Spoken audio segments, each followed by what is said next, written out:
Original music for this podcast has been provided by Ashiko Music Group 1 at gmail.com. Ashiko Music Group 1 at gmail.com.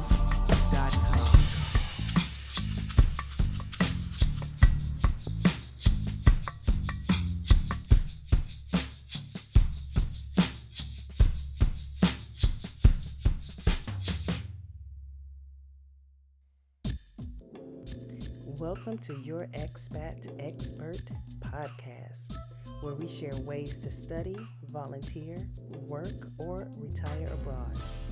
Embrace this journey because your new life is about to begin. Today on the show, we have Robert G. Rose, producer and host of Raw Travel TV. You're a prolific traveler, punk rock fanatic, writer, anthropologist, all that stuff, Robert. I want to say thank you for coming in on the show, as well as welcome to the show. Thank you for having me. Really do appreciate it. Robert, congratulations on finishing your 10th season of Raw Travel TV. So can you tell us, how did Raw Travel begin? Yeah, so we're still in the middle of producing season 10, so I don't quite see the finish line yet. Okay. But it's basically, it's in sight. It's in sight. Right. And it is inspired me to look back, how we got it all started. And basically, I was living in South America, in Colombia, South America, and was just having a really interesting travel experience that, coming from television, my industry, I was like, this type of travel experience that I'm experiencing is not reflected on television, and right. I felt like there was a need for that. Now, this was back some time ago, like 2009, 2010, and at the time, there was actually a travel network on the air, cable TV. It's still on the air, but they just don't do travel anymore, the Travel Channel. Okay. So, that was kind of my inspiration. The idea was like, here's a part of travel that, is not reflected on television, which is essentially kind of like slow travel. Mm-hmm. I was living abroad. I was traveling all throughout Latin America. I was doing it on a budget. Was doing a lot of volunteering, a lot of giving back, a lot of ecotourism. And there were a lot of people doing that, and that's just something I didn't see on television. So I said, you know what, let's, my creative juices got flowing after a few months, and I was, I had a friend of mine who I'd worked with that was also living in Colombia. He's Colombian American. And we just started filming, and one show turned into 4. Wow. And then I had all this content and all this money invested, and I was like, well, now I got to make it work, Yes. Or just lose all this money. I don't like wasting time. I don't like wasting money. So Right. when I finally made it back to the U.S., I did what I had to do to make it happen. Thank you for sharing how Raw Travel began. I'm just curious, what were your most challenging moments behind the scenes, especially with your show being independently produced and financed? Yeah, I mean, the challenges are probably too long for this conversation because they continue today. But yeah, being independent, has its pros and cons. And for me, the pros outweigh the cons. Mm-hmm. But some of them are, just the fact that you're, spending money, not knowing if you'll ever get that money back. And that's always a little bit stressful. So you're budget conscious, number one. Also, I think, when we first began, we really didn't know what we were doing. And the very first film trip that we did was in Colombia because we were there. And I had a crew of 3, including myself, so 2 camera folks that I'd worked with before. And it was 20-something days filming in Colombia. And I did the math really quickly, and I'm like, 1 episode, 20-something days, that's not going to work. Right, exactly, yeah. And just the money. So we tried, in that episode to tell all of Colombia, all the major parts, the Amazon, the beach, Medellin, Bogota. We tried to touch on everything, and that's just too much. You can't do that in an hour show, which we thought it was going to be. So, as time went on, that got simpler and better and easier. But just the uncharted territory, you're kind of creating things as you go along, figuring out as you go along, making mistakes. And the key is, do those mistakes, are they deadly, or or because if they're not, they don't kill you. You will learn from them and be able to move forward. If they're not, you know, so bad that they put you out of business. So, you know, we did make mistakes, of course, but they were learning mistakes. You know, filming permissions down to Latin America, that's anywhere outside the U.S. is pretty much much easier.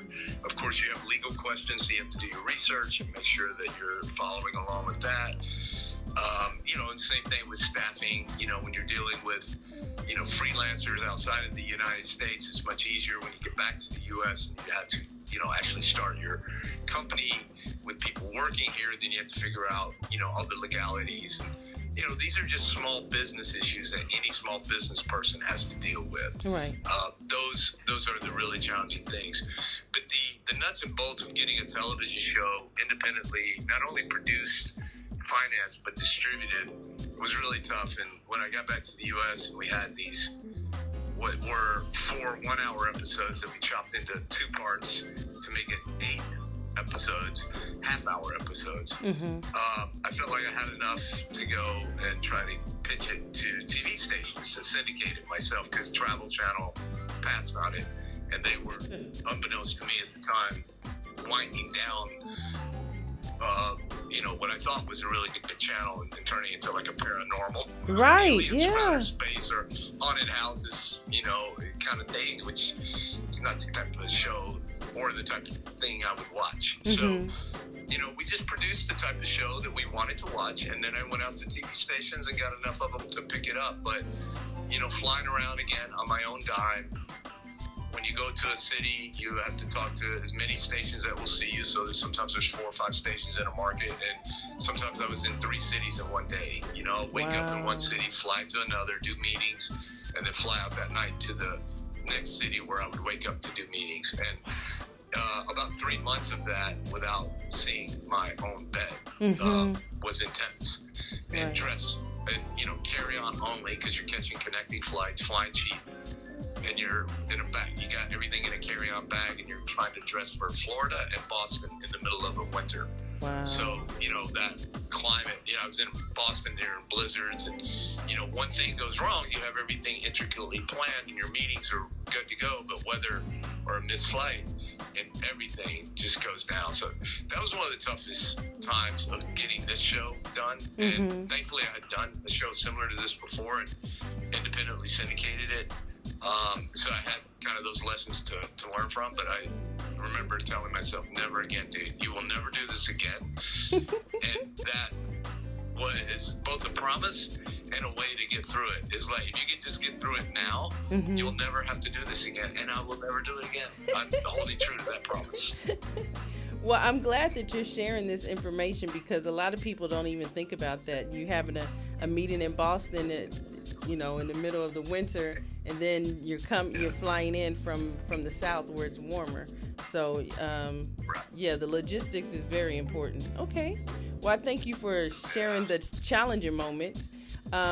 Before we take a break, I was just curious, how can we contact you? Your website. Yeah, I mean, I think the easiest thing is just to get on our social media, which is always at Raw Travel TV. So it's Twitter, Instagram, Facebook, YouTube.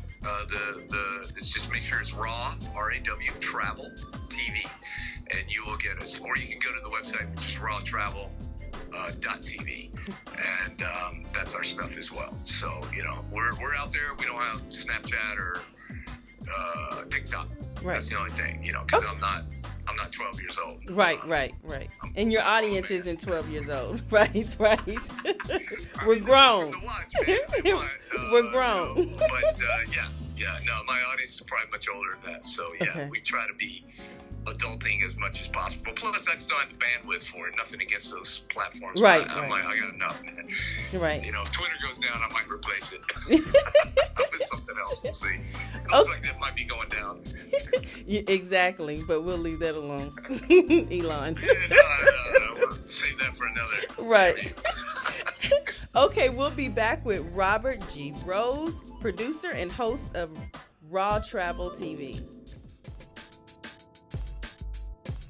Have you studied, volunteered, lived, or worked abroad? Share your international experience with us. We want to hear from you. Feel free to contact us at yourexpatexpert@gmail.com.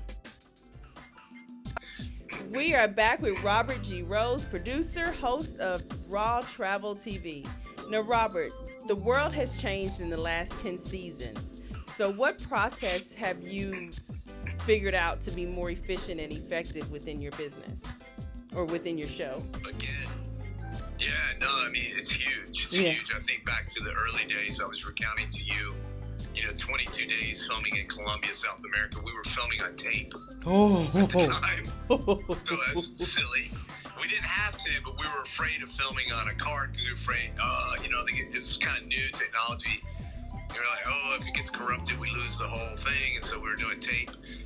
That didn't last long. We went to digital real quick. And thank goodness, after season 1. But everything changed. I mean, we were filming it, not to get technical, but 24p, which is different from 30 frames per second.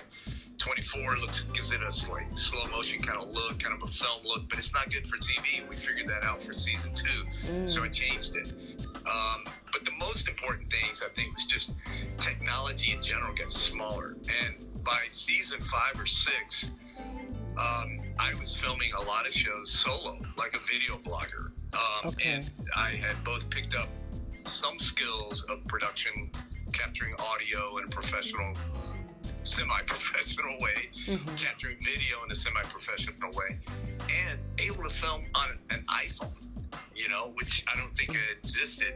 It probably existed in some form, but the video would never be broadcastable. Right. And so when we went to HD or 4K, you can film on an iPhone, and it actually looks good on TV. And so gradually we figured that out because we would start just using a couple of tiny clips as additional B-roll, and then you see that, hey, that looks good when it's actually on television. You're like, in some cases, it looks better than the content that I just paid a professional videographer, to do on a professional piece of equipment. And so, that really changed the game. Drones changed when we were able to get those aerial shots in some locations. That really changed the game for us quite a bit. Made us look more professional. Right. So it's kind of weird. I'll have a show where I'll go with a full crew because maybe I'm just, spending the money myself, or maybe I get support from a tourism bureau or something. And in those cases, they want the full, what I call all the bells and whistles. So I'll go with, my full crew, which is really just 2 camera people and myself. And that has a very different look than if I go by myself. But what I found in the ratings is that none of that mattered. It's the storytelling. Right, it's the content. Telling a good story. Yeah. People are just used to it, man. They're watching YouTube. They're watching people on their phones. They're watching, so you can spend all that money if you want to. But it's not necessary. Right. And I was more authentic and real when... Yeah, you are. Because when I got a crew, money is a major issue, right? So you're like, okay, I'm spending X amount of dollars per day. We got to get the most out of this. So I'm actually working harder because I got to get this done in a certain amount of time because time is money. And, we're filming and we come across a nice location. They're like, Rob, this is a good place for a diary. And I'm like, what do I say? And I end up just saying some blah, blah, blah, blah, blah to fill in time, right? But when I'm by myself and those considerations aren't there and I'm a little more chill and I'm more authentically traveling and discovering like a solo traveler, then I'm like, talk when I'm inspired. I don't talk unless I want to talk and feel like I have something new or different to say, or this is like, I really got to go to the bathroom, but there's no bathrooms, but there's an outdoor urinal here in Lisbon, but there's people all around, and I'm like, it's got a little thing to cover you, and I'm like, should I go? And I'm like, I don't know, and I'm like, let me film that. Right? Yeah, and it's real. Yeah. Should I go? Yeah, people love that. I didn't do it. Yeah, and I wasn't going to film it, but I have this kind of fascination with bathrooms, and so every time, because I was like, wow, bathrooms around the world are different, Yes. So every time I'm associated with like a new bathroom, I would just film that and kind of have fun with it, and probably not put it in the show most of the time. Sometimes I do, But I'm like, worst case scenario, I'll do like a best of bathrooms from around the world someday, and I still hope to do that in season 10. In certain parts of Costa Rica, you need to purchase your toilet paper if you want some. Bring your own toilet paper. Yes. BYOTP. Yes. Is a tip that I have from early days. Like, throw it in your luggage, bring along, or be prepared to pay for the privilege. Mm-hmm. And they ain't got change a lot of times. Right. So you better have small, change. In Europe, you need change to use the toilet. So there's just a lot of things. And I find that interesting. I find it fun. I find that why you travel. I guess there's a certain section of folks who find that off-putting, scary, etc. I just don't understand it. I try to understand it, but I don't. I find it fun. I find it like what life is about. Exactly. It keeps my brain sharp. It keeps life interesting. And, I'm at my most saddest when I'm in a routine. I'm at my most alive when I'm outside of my routine, doing anything new, whatever that is. So I've determined that is what's going to, pretty much drive me the rest of my life as long as I can. And through travel, you can do it through other means as well. But travel is a great way to shake things up and get the brain to thinking in a different way. And you'll never be the same once you travel. You come Absolutely. back a totally different person. Yes, you do. I don't care where you go. Right. Well, I'm kind of curious, since you just mentioned you don't like a routine, because season 10 is ending and it's about to have your finale, which is a huge accomplishment. So congratulations. But what's next for Raw Travel? Well, obviously, I think about a lot of different things, especially as the reality of it comes clear into focus. And there's a little bit of fear too, because the unknown, right? Right. And the unknown is, and fear, by the way, is not a bad thing. It's just telling you to be careful, right? And showing that you're alive. You're never going to get by. Exactly. And courage is not the absence of fear. It's the ability or the willingness to go forward despite the fear. And, and being optimistic and saying that things are going to work out. So it's kind of like that.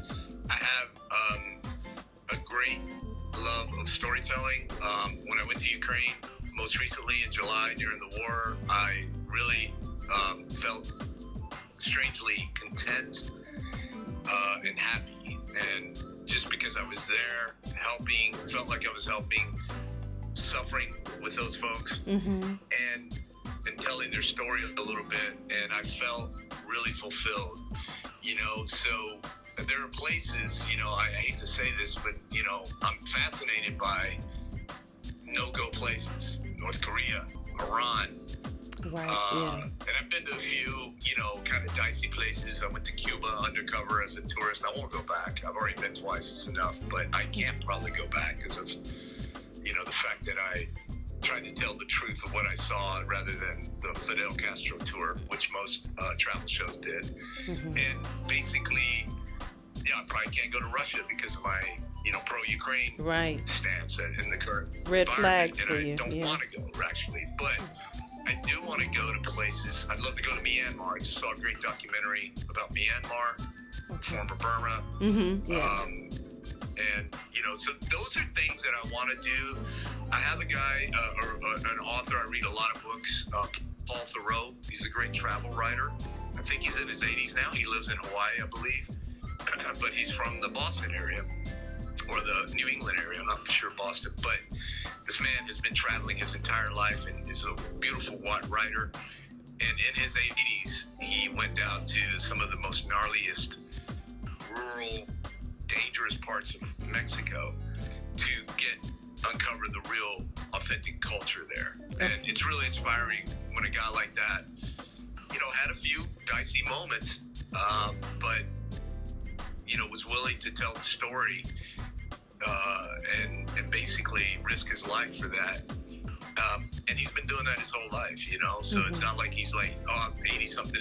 If I lose my life, it's no big deal. I think he's just like, he's content, confident in himself. Yeah. It's just like, here's what you got to do to tell that story. This is what you have to do. And so I'm willing to roll the dice a bit more and get a little bit more intense rather than just, a a travel show about Lisbon, Portugal, and why you should go there and whatnot. I'd like to be more a journalist traveler than a travel journalist. I'd like to be a journalist traveler. Okay. So let's see. Okay. But who knows? We don't know what the future holds. No, we don't. But I commend you on rolling the dice, and so your next chapter will be amazing, I'm sure. And I want to personally thank you so much for being on the show. You know, I'm a little fan, so. So yeah, you told me that. I appreciate it, Tiffany. I thank you very much. I mean, feedback from people such as yourself. One of the reasons that I did it for 10 years, it's not, you have money considerations at the beginning, but later when those are kind of taken care of and the pressure's off, you're doing it for the love and the exactly, love. Exactly. If I want to make money, I can just go, do anything. Right. I can probably work on Wall Street if I want to get rich. Right, That's exactly. not my intention. I don't think that's the goal of life. I don't think that's why we're put on this earth. It might be the goal of our construct, of misplaced values, but it's not my values. Right. And so, when I hear people like yourself telling me your stories, I'm inspired. And there's nothing I love more than talking to a fellow traveler, citizen of the world, which you sound like you are. So I appreciate you. Oh, very thank much. you. I'm a fan Thank of you, Robert. Thank you, Robert. That's sweet. Well, like I said, I want to thank you for coming on the show. And before we go, how can we contact you again through your social media?